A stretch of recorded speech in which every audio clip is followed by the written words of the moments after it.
I was born in a place where hope was considered a luxury, not a right. A place where people didn't talk about dreams because dreaming too loudly invited disappointment. Survival came first. Always. You learned that early or life taught you the hard way.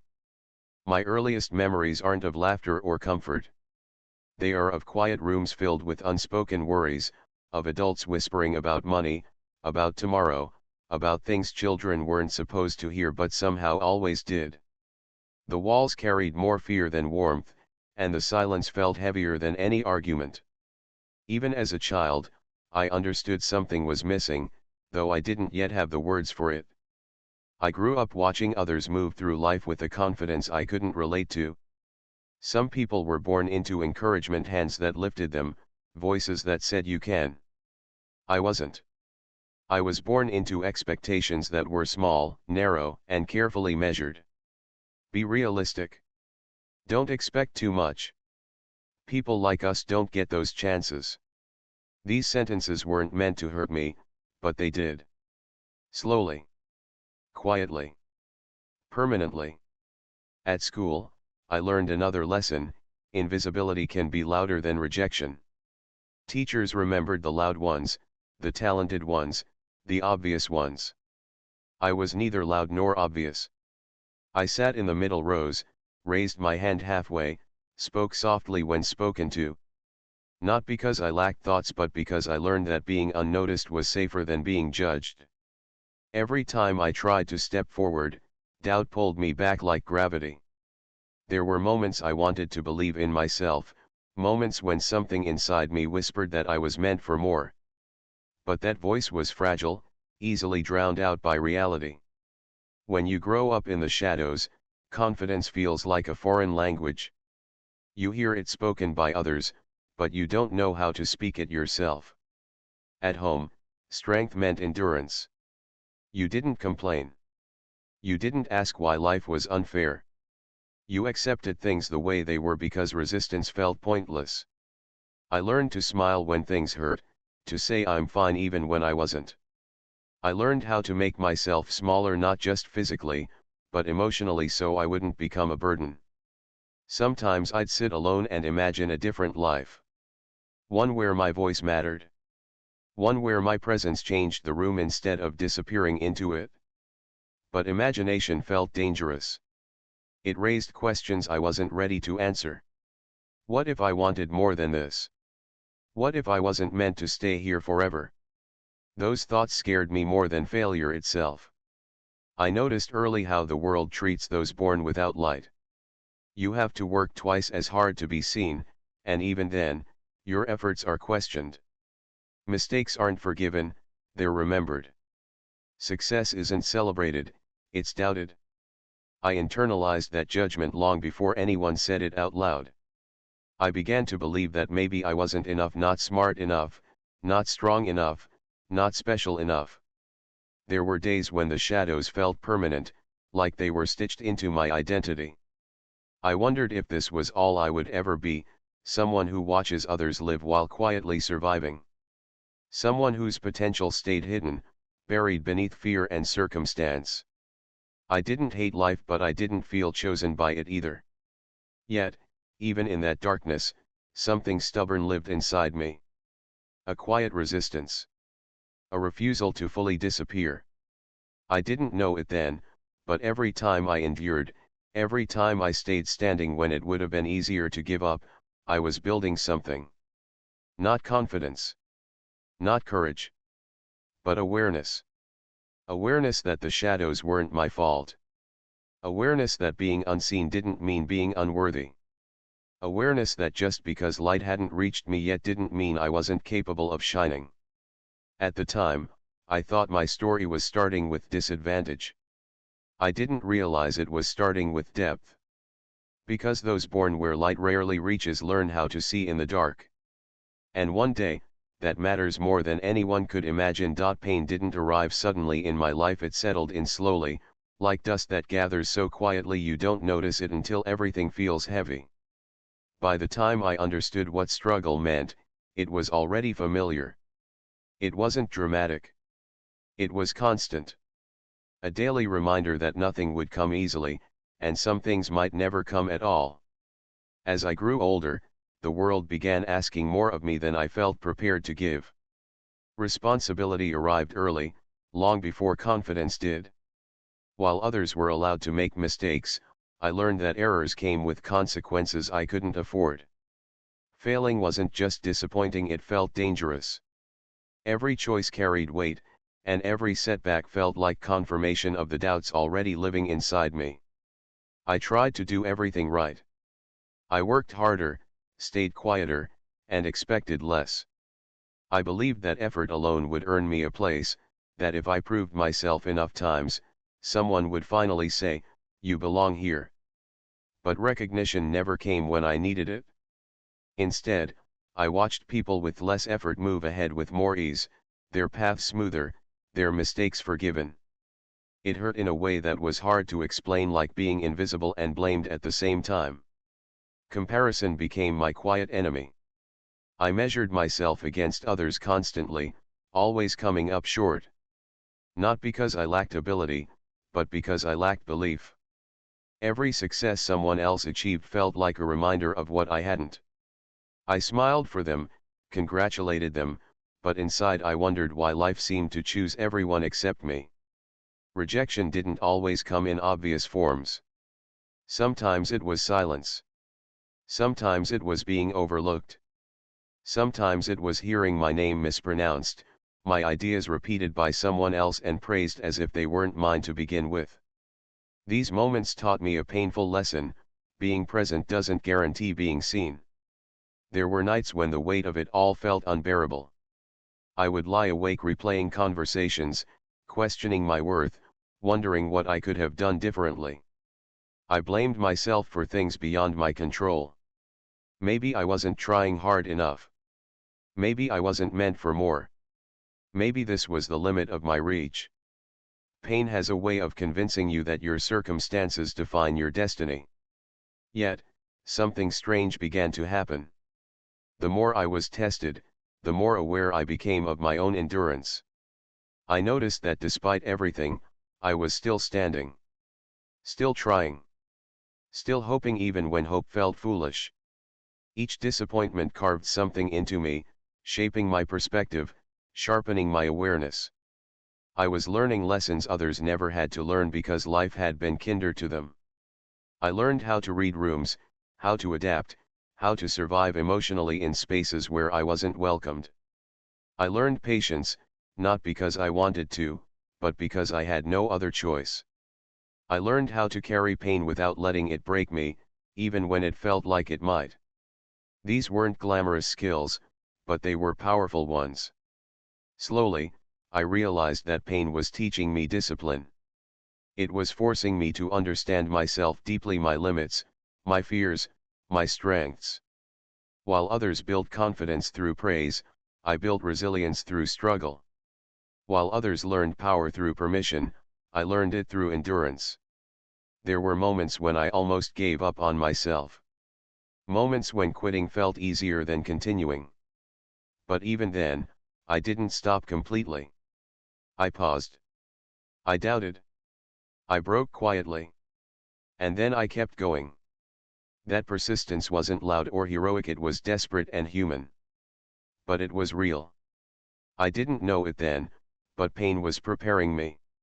It was stripping away illusions, forcing me to confront who I was without validation. It was teaching me that external approval was unreliable, and that survival often comes before success. I was becoming stronger in ways that wouldn't show immediately, ways that would only make sense later. By the time I realized it, pain had already done its work. It hadn't made me fearless, but it had made me aware. It hadn't given me power, but it had shown me where it lived. And somewhere between disappointment and endurance, I began to understand a quiet truth. Power isn't given at the beginning of the journey. It's built in the moments when you think you have none left. For years, I waited. I waited for approval, for acknowledgement, for anyone to tell me that I was worthy. I thought that if I could just be noticed, just be validated, life would finally allow me to shine. But the truth I discovered: painfully and slowly, was that permission rarely comes. The world doesn't hand out recognition like a gift. It doesn't stop to tell you you're enough. If you wait for it, you might wait forever. It started with small acts of defiance. A quiet refusal to stay invisible in a meeting, a subtle insistence that my opinion mattered, a decision to pursue something that excited me even though no one else seemed to care. Each tiny act felt dangerous at first, like stepping into a space where I wasn't supposed to be. My heart would race. My mind would scream that I might be judged, criticized, or rejected. But I kept stepping anyway. The first time I truly realized I didn't need permission was terrifying. I had been working tirelessly on a project, pouring everything I had into it, waiting for the nod of approval I thought I needed. Days passed, weeks passed, and the acknowledgement never came. And in that silence, something shifted. I finally asked myself, why am I waiting for someone to decide my worth? The answer was simple, I wasn't. Not anymore. I started making choices without consulting the voices that had always dictated my boundaries. I took risks that scared me. I spoke my mind when it would have been easier to stay quiet. I stepped into rooms I had previously avoided. And with each act, the fear lessened, replaced by a quiet, undeniable power. I discovered that the world might resist my light, but it could not dim it without my consent. Of course, it wasn't easy. Stopping the habit of asking for permission was like unlearning a lifetime of fear. Old doubts crept back, whispering that I didn't deserve success, that I wasn't ready, that someone else's judgment mattered more than my own ambition. But each time I silenced those doubts, the voice of self-belief grew louder. I learned that freedom isn't the absence of fear, it's acting despite it. It wasn't just about ambition or recognition, it was about claiming myself. For the first time, I made decisions purely because they resonated with my heart. I chased opportunities that excited me, even if others didn't understand. I allowed myself to prioritize my growth over someone else's comfort. And slowly, astonishingly, I began to feel what it was like to truly exist on my own terms. Some people reacted with confusion, even resistance. When you stop waiting for permission, you threaten the expectations others have placed on you. Friends and family questioned my choices. Colleagues looked skeptical. Strangers criticized from afar. But the more resistance I faced, the clearer I became about one truth: my life isn't a performance for anyone else. I don't owe the world my consent to shine. I owe it to myself. There was a liberation in that realization, a quiet rebellion that didn't need to be loud. It wasn't about proving anyone wrong, it was about proving to myself that I could exist authentically, boldly, unapologetically. I learned that confidence doesn't need validation. Strength doesn't need applause. And courage doesn't require anyone else's approval. The more I embraced this mindset, the more my life began to change. Opportunities one hadn't dared to imagine opened up. Doors I hadn't noticed before appeared. And the more I acted without waiting for permission, the more I realized, the only limit to my light was the hesitation within me. I had spent years shrinking, hiding, waiting. And now I was finally stepping into the space I had always deserved. Not because anyone gave it to me. Not because I was chosen. But because I refused to wait any longer. And in that refusal, I discovered the true meaning of power, the power to choose myself, every single day. When I finally started stepping into my own light, I noticed something immediately: not everyone celebrated it. In fact, some people seemed almost determined to make me dim. The world I had waited for, silent, watchful, and cold, reacted in ways I hadn't anticipated. Friends became distant, colleagues grew skeptical, even strangers whispered judgments I hadn't invited. It's strange how threatening light can feel to those still standing in darkness. My confidence, which had been fragile and tentative, now made others uncomfortable. People I had known for years couldn't reconcile the quiet, invisible version of me with this emerging presence that refused to apologize. They expected the shy, pliable person I had been, and when that person no longer existed, it forced them to confront their own discomfort. Some tried to pull me back into the shadows, subtly at first. Comments meant to sound like advice, casual criticisms that cut deeper than they appeared, and the ever-present comparison, "Do you really think you can handle that?" Every word was a test, a reminder that the world isn't always ready to celebrate growth. But I realized something vital: discomfort is often the sign of progress. If my presence unsettled others, it meant I was moving forward. It was a difficult lesson to internalize. For so long, I had measured success by approval, by the nods and smiles of those around me. Now, I had to measure it by my own standards. I had to accept that not everyone would cheer me on, and that was okay. My journey wasn't about making people comfortable, it was about honoring myself. There were moments of loneliness, of course. Shining without permission can feel isolating. Some doors closed when I walked through others, and some relationships faded because they couldn't withstand my growth. But those losses, painful as they were, taught me another truth: light cannot exist where it is not welcomed, and that's not a failure, it's clarity. I also learned to recognize envy. When people criticized or resisted me, it often stemmed from their own insecurities. My determination, my resilience, my refusal to stay small, they saw it as a threat, because it forced them to question why they had allowed themselves to stay small. Understanding this didn't excuse their behavior, but it allowed me to stop internalizing it. Their discomfort wasn't a reflection of my worth, it was a reflection of their own struggle with ambition, courage, and self-belief. As I continued to shine, I realized that this is the paradox of growth: the brighter you burn, the more shadows are revealed, not around you but within others. And the only thing you can control is your own light. I stopped shrinking to make others comfortable. I stopped dimming myself to avoid their judgment. I stopped explaining my choices to anyone who didn't care enough to understand. There was a liberation in that stance, a fierce, quiet joy in realizing that my light was mine to wield. And in embracing it fully, I began to attract different people, those who supported me, who reflected the values I was finally honoring within myself. My circle shrank, yes, but it also strengthened. For the first time, I experienced a sense of alignment, a harmony that had been absent during all those years in the shadows. Shining without permission is not just about success or achievement, it's about authenticity. It's about living fully, honestly, unapologetically, even when it makes others uncomfortable. It's about refusing to hide the brilliance that has always been inside you, regardless of the world's readiness to accept it. And slowly, I began to see a beautiful pattern: the more unapologetic I became about my light, the more it inspired others, some quietly, some openly. Not everyone was ready, but some were. And that became my quiet victory. Not approval. Not validation.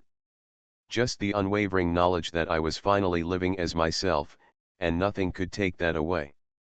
Because those born in the shadows carry a unique power, we learn to shine even when the world doesn't hand us permission. And when we do, the light is unstoppable. I wasn't born into privilege. I wasn't chosen. I didn't arrive with advantages or safety nets. Everything I have, everything I am, I had to claim for myself. Every step forward required courage, every achievement demanded persistence, every victory came at the cost of fear. The truth I've learned is this: life doesn't owe you recognition. The world won't pause to give you a chance, and opportunities rarely knock politely. You have to create your own. You have to fight for your own space. You have to shine without waiting for permission. It wasn't easy. There were times when the shadows seemed determined to reclaim me. Old doubts resurfaced. Moments of insecurity threatened to pull me back into silence.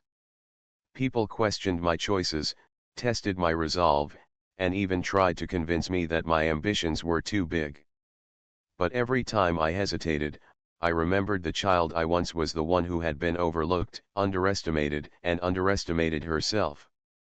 And I refused to go back. I began to understand that light isn't given, it is earned, shaped, and nurtured from within. Every challenge I faced, every setback I endured, every moment of doubt I overcame became fuel. The darkness I grew up in became my teacher, and the struggle I endured became my guide. I realized that the very shadows I had been afraid of were the reason my light is so fierce today. Now, I shine on my own terms. I do not wait for validation, for applause, or for permission. I exist fully in my truth, unapologetically. I chase dreams because they call to me, not because someone told me I could. I build relationships that support growth, not comfort. I take risks that excite me, even when they terrify me. And in doing all of this, I discovered a freedom I had never known, the freedom to be myself, entirely, without compromise. Being born in the shadows taught me humility, patience, and awareness. It taught me that life can be cruel, but it also taught me that resilience is powerful. It taught me that the absence of support does not define your potential. And it taught me that the only limit to your light is the hesitation within yourself. I am proof that even those born in darkness can become their own source of illumination. That the ones who have been overlooked, underestimated, and silenced can rise, not just to survive, but to thrive. That you don't need anyone's permission to shine. You only need to recognize the light that has been inside you all along and have the courage to let it burn. Today, I stand tall, not because the world chose me, but because I chose myself. I shine, not because I am free of shadows, but because I have learned to dance within them. And in that light, I have finally found home, not in a place, not in the hands of others, but within myself. From shadows to self-made light. That is where I belong. That is who I am. And that is a truth no one can ever take away.